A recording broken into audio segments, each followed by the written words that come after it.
দিদি আমি আসামে থাকি, তুমি কোথায় থাকো?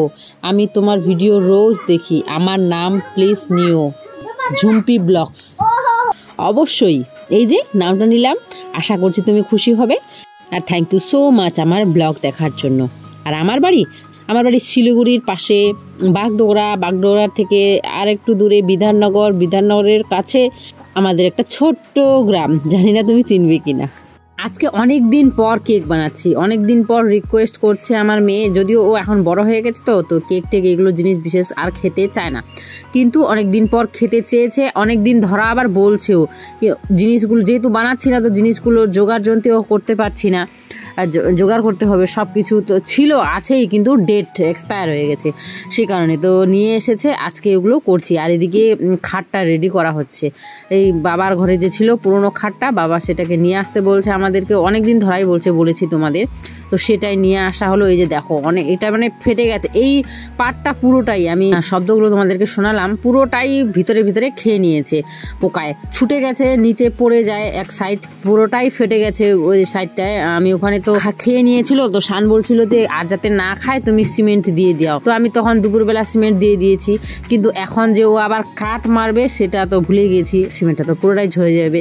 আর কেকের অবস্থা দেখো, আমি তো ভাবছি অনেক দিন পর বানালাম তাই মনে হয় ভুলে গেছি, শানও আমাকে বকা দিচ্ছিল, বাচ্চাগুলো আমাকে বকা দিচ্ছিল, মেয়ে তো পুরো রাগ হয়ে গেছে, তো কি করা যাবে, আমি হচ্ছি মনে হয় ভুল হয়েছে, কোনো গড়বড় হয়েছে। কিন্তু আমি যখন ফার্স্ট টাইমও কেক করেছি বন্ধুরা, এত পারফেক্ট হয়েছিল, মানে যতবার করেছি ততবারই এত পারফেক্ট হয়েছিল, কেউ বলতেই পারবে না যে নতুন কেউ কেক বানাচ্ছে। কিন্তু এইবার যে কেন এমনটা হয়ে গেল, তো পুরোটাই দোষ আমি পরে সানির উপরে, ওরই দোষ বন্ধুরা, আমারও দোষ আছে, আমার না তেমনটা না। তো যাকে তখন মেয়েকে দুধ ছিল একটু, দুধটা দিয়ে আমি ওকে সেমাই করে দিলাম, মেয়েটা পুরো রাগ হয়ে গেছিলো আর কি, ও আশা করে খেতে চেয়েছিল কেক, যাকে ওকে সেমাই করে দিয়ে এসে তারপরে হচ্ছে বিকেলবেলা থেকে তো সানুগুলো সব যোগাযোগ, ওই যে দেখা যাচ্ছে বন্ধুরা ওখানে ও পট্টি দিয়ে ওটাকে জয়েন করেছে আর কি নিচের দিকে, নাহলে ছুটে পড়ে যাচ্ছিল ওটা। তারপরে এই যে এগুলো আমি সব ভরে দিয়েছিলাম সিমেন্ট দিয়ে, কিন্তু ওই সাইডে কাঠটা মারার পর সবগুলো ঝরে পড়ে গেছে, তো ও বলছে যে এখন তুমি দিয়ে দিবা, কিন্তু এটা পেছনের দিকে পড়েছে, তো ভালোই হয়েছে, মানে যেদিকে ওয়ালটা থাকবে আর কি সেদিকেই পড়েছে, ভালো হয়েছে, ঢেকে যাবে তাই না, নাহলে ভাঙাটা যদি সামনে পড়ে কেমন লাগবে।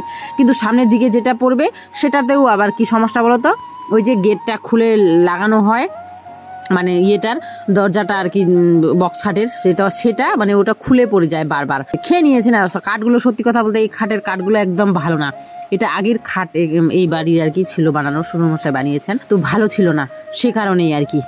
কবজাগুলো যেখানে লাগানো ছিল এই যে দেখো এই কাঠগুলোই নষ্ট হয়ে গেছে, তাই কবজাগুলো খুলে গেছে, তো এই দরজাটা খুলে থাকতো সব সময়, কীভাবে থাকবে আটকে, তাই না, তাই দেখো এই কেরামতি করলাম আমি, দেখো চারপাশে 4টা কাঠি দিয়ে চিপকায় রেখে দিলাম, যাতে দেখতে একটু ভালো লাগে, তাই না, এমনিতে তো কিছু রাখাও যায় না বেকার, তো খুলে থাকলে একদম দেখতে বাজে লাগে, ওখানে ফাঁকা হয়ে থাকে, তার জন্য দেখো একেবারে বন্ধ করেই দিলাম, কিছু তো রাখাও যাবে না, তার থেকে বন্ধই থাক, দেখতে সুন্দর লাগবে, তাই কিনা বলো তো বন্ধুরা, কেমন লাগলো আমার বুদ্ধিটা। যাকগে, ওই যে ভিডিও করেছি ওই দিন তো পুরো ব্যস্ত ছিলাম, শরীরও ভালো ছিল না, সারা দিন ভর কাজ করি, তো সে কারণে একেবারে 3 দিন পর এই ভিডিওটা আমি করছি বন্ধুরা। বেডশিটটা বিছনা চাদরটা আর কি ধুয়ে দিয়েছি, চেঞ্জ করছি, সেই দিন আমি তোমাদের সাথে ভিডিও শেয়ার করছি। পুরো ঘরটা যদিও এখনও গোছানো হয়নি, ওই রুমটা তো পুরো আরও মেসি হয়ে আছে, তো শুধু বিছানাটা এদিকেই গুছিয়েছি বন্ধুরা, তাই এটাই শেয়ার করলাম, যেহেতু বেড়াগুলো লেপা মোছা করতে হচ্ছে আমাকে, বা নিচেরটা ফুটোগুলো বন্ধ করলাম, সে কারণে অনেক খাটাখাটনি হয়ে যাচ্ছে না, তার জন্য রেস্টও নিতে হচ্ছে, কোমরের ব্যথা, অবস্থা খুব খারাপ আমার, সে কারণে।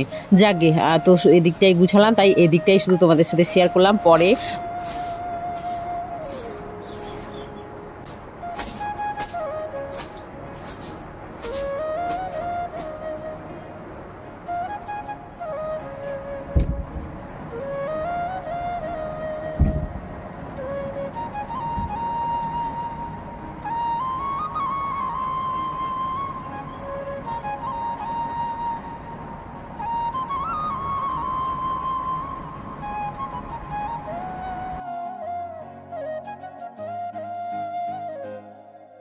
মাটির লেপার কালারটা দেখতে একটু বেশি ভালো লাগতো, কিন্তু এটা না একেবারে পারফেক্ট হয়েছে। এই যে ধুলোবালি পড়ে না, এখন হাত দিয়ে যদি ঘষি তবুও আমার হাতে নোংরা লেগে আসে না, এই যে একেবারে পরিষ্কার।